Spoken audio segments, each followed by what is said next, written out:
스스로에게 하신 분도 계실지 모르겠습니다.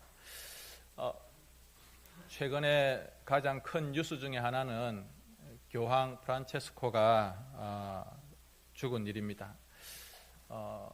큰 뉴스거리죠. 그런데 저는 2005년도를 한번 생각해 보았습니다. 2005년 4월 8일 날 금요일, 아마 역사상 가장 큰 장례식이 아니었을까. 바티칸에서 그 웅장한 성 베드로 광장에서 장례식이 있었습니다. 교황 요한 바오로 2세의 장례식이죠. 세계 각 나라에서 정상들이 찾아왔고 100만 명 이상의 추모객들이 모였습니다. 그리고 현장에 모이지 못하는 사람들은 텔레비전으로 생중계되는 교황의 장례식을 지켜보았습니다. 그 추모 인파만 약 400만 명이 되었을 것이다. 교황 요한 바오로 2세는 84세로 죽었습니다. 로마 카톨릭의 제264번째 교황이고 27년 동안 전 세계의 로마 카톨릭의 수장으로 그렇게 생활을 했습니다. 그의 죽음에 대해서 한국 기독교 총연합회에서 이렇게 논평을 했습니다. 그는 이 시대의 위대한 종교 지도자였다. 그의 서거를 온 세계인과 함께 진심으로 애도한다. 전 세계 카톨릭 가족들에게 하나님의 위로가 있기를 기원한다 라고 한국 기독교 총연합회에서 그렇게 발표를 하였습니다.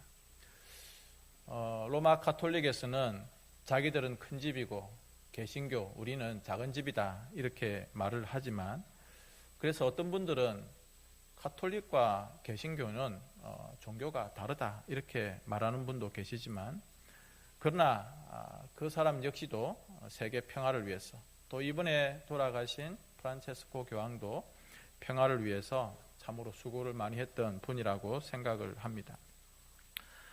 저는 여기서 천주교가 로마 카톨릭이 어떠한 종교인가라고 하는 것을 잠시 말하고자 합니다. 로마 카톨릭에서는 자기들만이 참된 교회다 그렇게 이야기를 합니다. 천주교회가 가지고 있는 트렌트 요리문답이라고 하는 것이 있는데, 거기에 교회가 무엇인가라고 하는 것을 이렇게 정의하고 있습니다. 교회란 오늘날 땅 위에서 무형의 머리이신 그리스도와 베드로의 후계자인 한 분 원수를 모시고 살아가는 모든 신실한 자들의 단체, 이것이 로마 카톨릭에서 정의하는 교회입니다.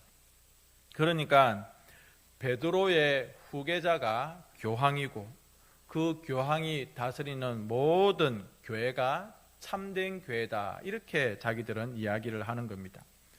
왜냐하면 이 로마 카톨릭에서는 베드로 위에 교회를 세웠다 이렇게 주장을 하기 때문에 그렇습니다. 이것을 우리가 교황권이라고 하는데, 이 교황권의 근거가 되는 성경 말씀이 오늘 우리가 읽었던 마태복음 16장 18절의 말씀입니다. 또 내가 내게 이르노니 너는 베드로라, 내가 이 반석 위에 내 교회를 세우리니 라는 이 말씀이죠. 로마 카톨릭에서는, 천주교에서는 베드로 위에 예수님이 교회를 세웠다. 그러니까 베드로가 첫 번째 교황이고, 그리고 그 첫 번째 교황인 베드로 다음에 계속해서 세워진 이 땅의 인간 교황이 교회의 우두머리다 그렇게 이야기를 하고 있습니다. 그러면 정말 이 성경 말씀이 베드로 위에 예수님께서 교회를 세우셨는가? 그렇지 않습니다.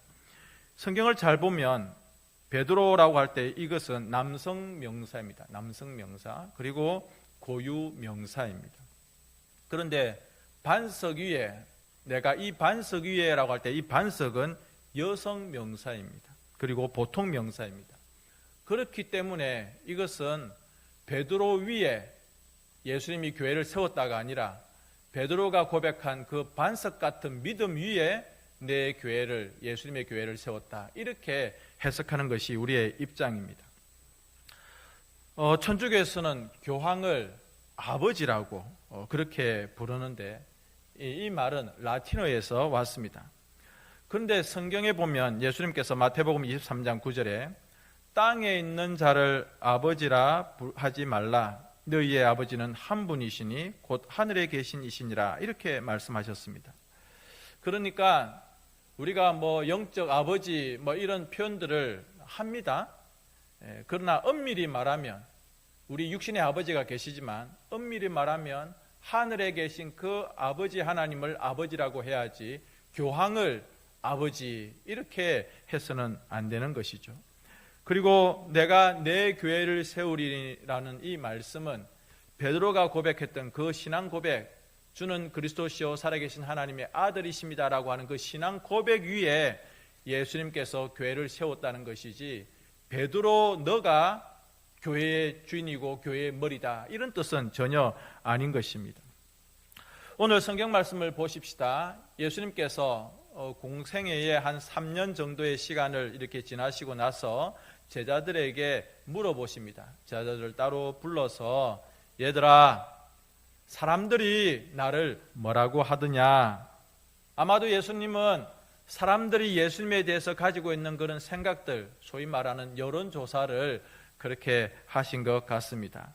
그런데 예수님께서 그렇게 물어보셨을 때 제자들이 예수님께 하는 각각의 대답들, 자기 대답이 아닙니다. 사람들이 예수님에 대해서 하는 이야기들을 예수님께 전해주고 있습니다. 여러분, 우리는 옥산교회라고 하는 이 신앙의 공동체를 함께 이루어 가고 있습니다. 우리 교회는 어디 위에 세워져 있는가? 옥산이라고 하는 마을에 땅 위에, 그래서 땅을 파고 기둥을 세우고 철근 그런 벽돌 건물로 세운 그런 건물인가? 교회는 건물을 이야기하지 않습니다. 교회는 어떤 신앙 고백 위에 세워져 있는가? 이것이 중요한 것이죠. 사람들은 자기가 믿고 있고 확신하는 바에 따라서 살아가게 되어 있습니다. 공산주의자들을 보십시오. 우리가 생각할 때는 터무니없습니다. 그런데 그들은 공산주의, 사회주의라고 하는 이데올로기, 그 이념들이 머리에, 심장에 꽉 박혔습니다. 그래서 그들의 모든 삶을, 모든 인생을 투자해서라도 공산주의 국가를, 공산주의 이념을 그렇게 세워 나가는 것입니다. 히틀러를 보십시오. 여러분, 우리가 2차 세계대전에 히틀러의 그런 만행들을 보지 않습니까? 도무지 이해가 되지 않습니다. 그런데 히틀러가 모든 독일 국민들에게 자기를 따라오라고 그렇게 선동질을 하는 것입니다. 그러니까 독일 교회조차도, 그 개혁교회였던 독일 교회조차도 그 광기 어린 히틀러를 맹종하게 되는 것입니다.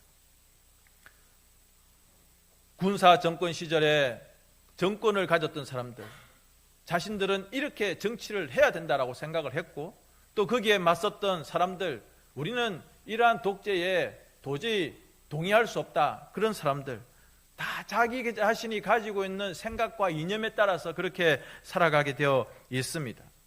우리 예수님도 3년 동안 제자들과 많은 사람들에게 가르쳤습니다. 설교하고 선포하신 말씀들을 통해서. 그런데 어떤 사람들한테는 인기가 있었습니다. 그런데 어떤 사람들한테는 반대를 받고 박해를 받았습니다. 여러분, 항상 자기가 믿고 싶은 대로, 자기가 생각하고 싶은 대로 그렇게 살아가게 되어 있고, 예수님을 싫어하는 사람들은 예수님이 아무리 그들에게 이적을 보여주고 병자를 고치고 귀신을 쫓아내고 아름다운 하나님의 말씀들을 선포해도 그들 마음 가운데에는 이 하나님의 모든 복음을 거부하는 마음들이 있었고, 그냥 나는 지금까지 살아온 대로 살겠다, 그런 생각들이 가득했던 것입니다. 이 시간 저는 여러분들에게 묻고 싶습니다. 예수님은 여러분들에게 누구십니까? 여러분들은 예수님을 어떻게 생각하십니까? 우리 이웃들에게도, 옥산과 안강과 그리고 우리 지역에 살고 있는 많은 이웃들에게도 제가 묻고 싶습니다. 당신은 예수님을 아십니까? 당신은 예수님을 어떤 분으로 알고 계십니까? 지난 주일날 세례식을 가졌습니다. 공부를 하고 이제 교회 앞에서 그렇게 신앙을 고백했습니다. 예수님을 구주로 믿겠습니까? 예 라고 대답을 하셨습니다. 여러분 항상 세례 받을 때 이 질문을 합니다. 예수님이 당신에게 어떤 분이십니까? 예수님을 당신은 어떻게 생각하십니까? 이제 이 예수님의 질문에 제자들이 자기가 들었던 이야기들을 합니다. 어떤 사람들은 예수님을 세례 요한의 영이라고 생각하는데요. 어떤 사람들은 예수님을 구약 성경에 나오는 엘리야와 같은 그런 분으로 알고 있던데요. 어떤 사람들은 예수님을 예레미야와 같은 그런 선지자나 랍비 중에 한 사람이다, 그렇게 생각을 하는데요. 이것 말고도 많이 있을 겁니다. 사람들을 고치고 병자들을 고치고 귀신을 쫓아내니까 아주 신비한 능력을 가지고 있는 의사가 아닌가, 이런 이야기도 하고, 그리고 그들이 보통 듣고 있는 그런 설교와는 다른 그런 말씀을 하시니까 아주 이야기를 잘하는, 말씀을 잘 가르치는 훌륭한 선생님 정도로 생각하는 사람들도 있었을 것입니다. 그러나 그들 중에 누구도 예수님을 하나님의 아들이시며 자기들이 그렇게 기다리고 기다리던 메시아로 알고 있는 사람은 드물었습니다. 여러분, 우리도 마찬가지입니다. 내가 예수님을 고백하려면 예수님을 내가 경험하고 체험하고 나의 온몸과 인격으로 그분을 느껴야 됩니다. 그래야 바른 고백을 할 수 있습니다. 우리 아들, 딸들에게, 학생들에게 너 왜 예수 똑바로 못 믿냐라고 하면 아직 이 아이들은, 이 학생들은 예수님을 인격적으로 영접한 일이 없기 때문에, 자기가 믿는 집에 태어났고 내 아빠가 목사고 우리 아버지가 장로고 우리 아버지가 집사인데도 불구하고 자기 자신은 아직까지 그 예수님을 인격적으로 영접하고 온전히 경험하지 못했기 때문에 신앙생활을 재밌게 못하는 거예요. 기다려 주시고 기도해 주셔야 되죠. 자, 여러분, 우리가 어떤 사람을 잘 이해하려고 하면 그분을 만나서 인사하고 밥도 같이 먹고 같이 차도 마시고 같이 목욕탕도 가보고 또 이렇게 해야지 그 사람과 친해지고 그 사람을 알아가는 것 아닙니까? 그 사람 한 번 만나가지고 어떻게 알아요? 좀 긴 시간을 두고 만났을 때 이 사람이 꽤 괜찮은 사람이다, 어떤 생각을 가지고 있고 어떤 인격과 인품을 가지고 있는 사람이다 라고 하는 것을 아는 것 아니겠습니까? 제가 칠곡에서 경주로, 옥산으로 온다고 할 때 경주가 고향이었던 강 집사님이 계셨습니다. 그 강 집사님이 저에게 뭐라고 이야기했냐면, 목사님, 경주 사람들이 마음을 잘 안 줍니다. 쉽게 안 줍니다. 그런데 시간을 두고 기다리시고 그리고 그분들과 함께 그렇게 마음을 탁 나누다 보면 진짜 견고한, 아주 단단한 그런 사람들이 경주 사람들입니다. 여러분, 그렇지 않아요? 제가 오자마자 여러분들이 저를 잘 아셨습니까? 저도 여러분들을 잘 몰라요. 그런데 1년, 2년, 3년, 올해 4년 차 아닙니까? 이렇게 알아가는 거예요. 그렇게 경험해 봐야 되는 거예요. 베드로가 예수님께 이렇게 고백합니다. 주님은 그리스도시요 살아계신 하나님의 아들이십니다. 여러분, 이 대답은요, 그냥 예수님을 3년 따라다녔다고 해서 나올 수 있는 답이 아닙니다. 누가 도와주셨다? 성령님이 도와주셨다. 예수님께서 그렇게 말씀하셨습니다. 세상 사람들은 자기가 예수를 좀 안다고 이야기해요. 세상 사람들은 자기가 성경을 좀 안다고 이야기해요. 세상 사람들은 자기가 교회를 좀 안다고 이야기해요. 뭘 압니까? 예수님을 경험해 봤습니까? 성경에 한번 푹 빠져 봤습니까? 교회가 가지고 있는 그 사랑 가운데 한번 푹 경험해 보셨습니까? 해보지도 않았어. 그래 놓고 자기가 예수를 안다, 교회를 안다, 성경을 안다, 이런 소리들을 하고 있습니다. 여러분, 다 오해하는 거고 착각하는 거예요. 우리는 바른 고백을 해야 돼요. 어떤 목사님이 목회를 하다가 내가 신학을 좀 더 공부해서 박사가 되어야 되겠다 해서 미국에 있는 신학교에 지원을 했습니다. 면접을 보는데요, 미국 교수님이 한국 목사님 보고, 학생이죠, 목사지만 학생이에요. 근데 인터뷰하면서 당신은 예수님을 믿습니까? 이렇게 했어요. 그러니까 이 목사님이 그 교수님 보고, 제가 목사입니다. 근데 정색을 하면서 이 미국 교수가 Do you believe in Jesus? 또 묻는 거예요. 그래서 이 목사님이 잘못 들었나? I am pastor. 내가 목사다. 근데 이 교수님이 또 묻는 거예요. 당신은 예수님을 믿습니까? 그때 이 목사님이 머리를 정통으로 충격을 받았습니다. 이 질문의 핵심은 내가 목사다 이게 아니라는 거예요. 당신이 진짜 온 인격으로 예수님을 그리스도요 살아계신 하나님의 아들로 고백하는가, 진짜 당신이 거듭난 그리스도인인가, 이걸 물어보고 있는데 내가 목사요. 우리 집이 3대째 교회를 다니고 있어. 우리 아버지가 장로요. 우리 집에 중직자들이 수두룩하요. 이게 아무 소용이 없어요, 여러분. 목사라고, 장로라고, 내가 신학교를 졸업했다고 다 예수 믿는 게 아니더라고요. 올해 우리나라가 기독교를 받아들인 지 140년 아닙니까? 근데 어떤 분들은 우리 집안이 4대째 교회를 다니고 있습니다. 그러면 거의 140년 동안 신앙을 이어온 집안이죠. 대단한 집안이죠. 저는 모태신자입니다. 여러분들 중에도 아마 그런 분들이 계실 거예요. 엄마 뱃속에 있을 때부터 교회를 다닌 분들이 계십니다. 그러나 그렇다고 해서 다 그리스도인이 아니라는 거예요. 예수님을 구원자로 고백해야 돼요. 오늘 엄마 아빠 그리고 어른들과 같이 온 우리 학생들, 청년들, 여러분들이 심각하게 생각해 보십시오. 나는 예수님을 어떻게 고백하고 있는가? 엄마 아빠가 깨워가지고 그냥 어쩔 수 없이 예배당에 왔습니까? 아니면 너 교회 안 다니면 핸드폰 내가 끊어버리고 용돈 안 준다 이렇게 해서 혹시 나오는 학생들이 있습니까? 머리로 아는 것으로 충분하지 않습니다. 내 가슴으로, 내 인격으로, 내 전 삶을 통하여서 예수님을 고백할 수 있어야 돼요. 신학교에서 학생을 가르치는 어떤 교수님이 계셨습니다. 이분은 구약의 대부분을 히브리어로 외울 수 있는 탁월한 실력자였습니다. 근데 누군가 물어봤어요. 교수님은 하나님을 믿습니까? 그러니까 이분이 나는 그냥 공부가 좋아서, 이 구약이 좋아서 히브리어를 외우고 하지 예수는 나는 모른다. 그냥 공부를 위해서 한다는 거예요. 여러분, 이게 여러분들은 어떻게 이해가 되십니까? 어떤 노 교수님이 계셨어요. 평생의 학생들을 신학교에서 가르친 교수님입니다. 이제 돌아가실 때가 되어가지고 사랑하는 가족들과 제자들이 모여가지고 그 교수님 옆에 모였습니다.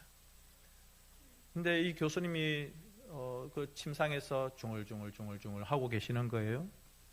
그래서 제자들이, 가족들이 우리 아버지가, 우리 선생님이 뭐라고 저렇게 하시는가 해서 그 침상 곁에 귀를 대보니까 여호와는 나의 목자시니 이것을 히브리어로 암송을 하더라는 것이죠.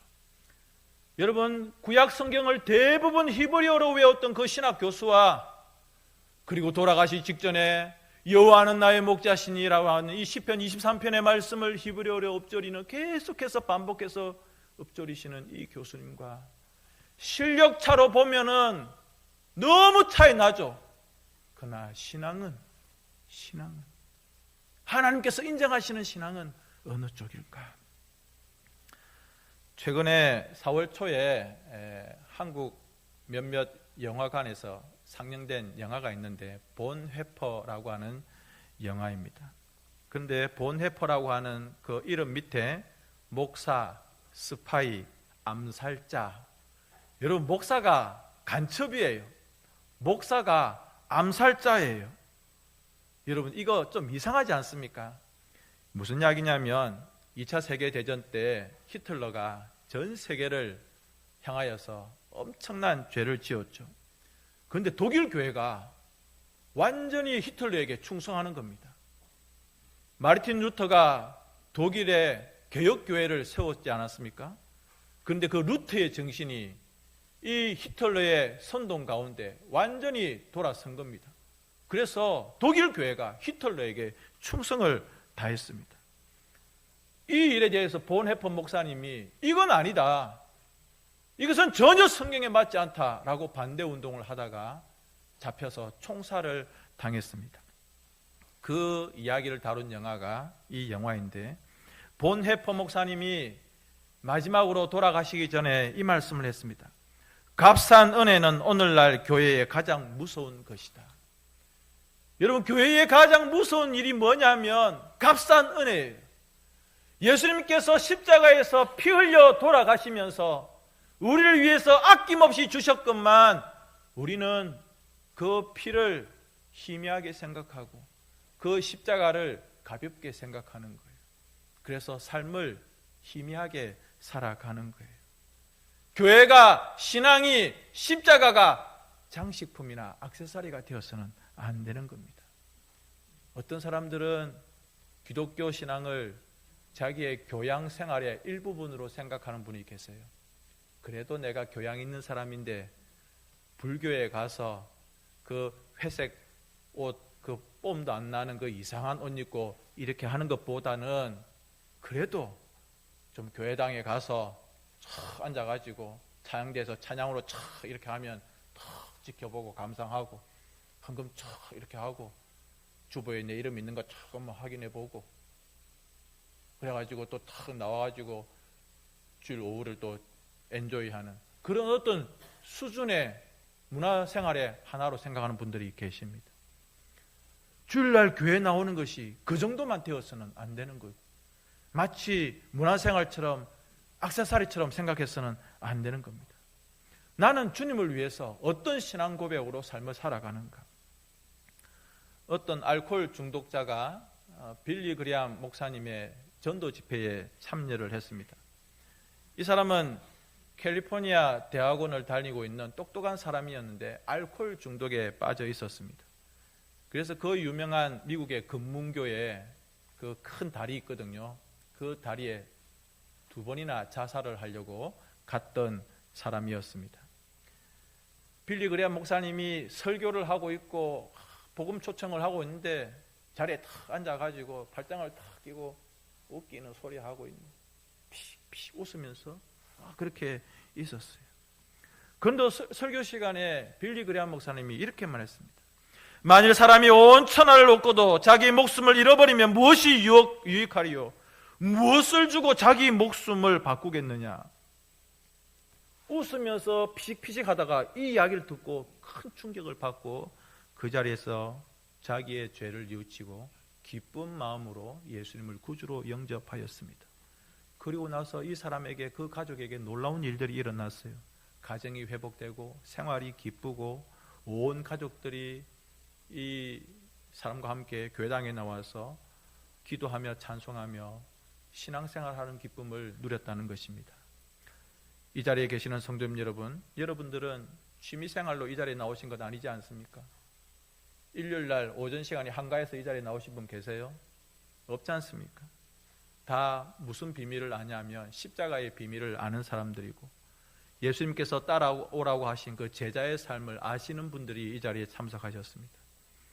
여러분, 그렇기 때문에 우리는 예수님께서 세우신 참된 교회의 의미를 바르게 알아야 됩니다. 교회는요, 거룩한 백성들의 모임입니다. 앞에 있는 저도 부족하고 따지고 보면 저처럼 못된 사람도 없습니다. 우리 장로님들 강단에 서서 기도 참 열심히 또 잘하십니다마는 그분들도 삶을 쪼개어서 보면 과거에 엄청난 허물들이 있었던 분들입니다. 우리 권사님들, 집사님들, 우리 청년들, 학생들 삶을, 지난 한 주일 삶을 털어놓아 보면 거룩이라고 하는 말이 전혀 어울리지 않습니다. 그럼에도 불구하고 염치 없이 또 이 자리에 나왔습니다. 주여 나를 용서하옵소서. 나의 예배를 받아 주옵소서. 스승 대신, 선생님 대신 우리 먼저 가신 그 예수님의 뒤를 따라서 제자된 우리들이 허물되고 부족하지만 그 길을 따라가는 겁니다. 여러분, 그래서 우리 주님을 닮아가고 또 나의 모습을 누군가가 닮아올 수 있는, 이제 내일부터 여러분 직장에서 어떻게 살아가시렵니까? 우리 학생들과 청년 여러분 학교에서 어떻게 살아가실 거예요? 마을 회관에 가시는 우리 성도님 여러분, 이웃들과 어떻게 지내시겠습니까? 은혜와 상관없이, 십자가와 상관없이, 하나님의 은혜와 상관없이 살아갈 수 있겠습니까? 예수님이 자신의 핏값으로 사신 교회와 상관없이 살아갈 수 있겠습니까? 그렇게 살다가는 실패하고 망가질 수밖에 없습니다. 우리는 어떤 이야기를 들어야 되냐면, 야, 저 사람이 교회 가더니 사람이 변했다. 어떻게 좋게? 저 예수쟁이 진짜 예수쟁이다 라는 말을 들을 수가 있어야 됩니다. 그렇게 하기 위해서는 예수님께서 친히 세우신 이 교회에서 바른 신앙을 고백하면서 말씀대로 살아가려고 하는 노력과 수고함이 있어야 되는 것입니다. 그저 감정적으로 울컥하니까 천부여 의지 없어서 이 정도로 끝나서는 안 됩니다. 예수님께서 세우신 교회, 주님의 피로 값주고 사신 우리 옥산교회에서 예수님이 나의 주인이십니다. 예수님이 나의 왕이십니다. 예수님이 하나님의 살아계신 아들이십니다 라고 고백하면서 서로 부족하지만 서로 연결되어 세워져 가고 하나가 되는 그런 우리 모든 옥산교회 성도들, 그래서 이 옥산교회는 104년 전에 누구 성도의 이름으로 세워진 교회가 아니라, 물론 그분들이 수고하셨지만 예수님이 피로 값주고 사신 교회이고, 그 교회에 우리 믿음의 선배들을 이어서 지금의 우리들이 또 그렇게 함께 세워서 나가는 아름다운 예배 공동체인 것을 기억하실 수 있는 우리 모든 성도님 되실 수 있기를 주님의 이름으로 축복드립니다. 이 시간 우리 함께 기도하겠습니다. 기도할 때에 하나님, 우리 교회가 바른 고백 가운데 세워지는 아름다운 예배 공동체가 되게 해주십시오. 다 같이 한번 소리 내어서 기도하겠습니다. 우리 아버지 하나님, 이 시간 주님께서 피로 값주고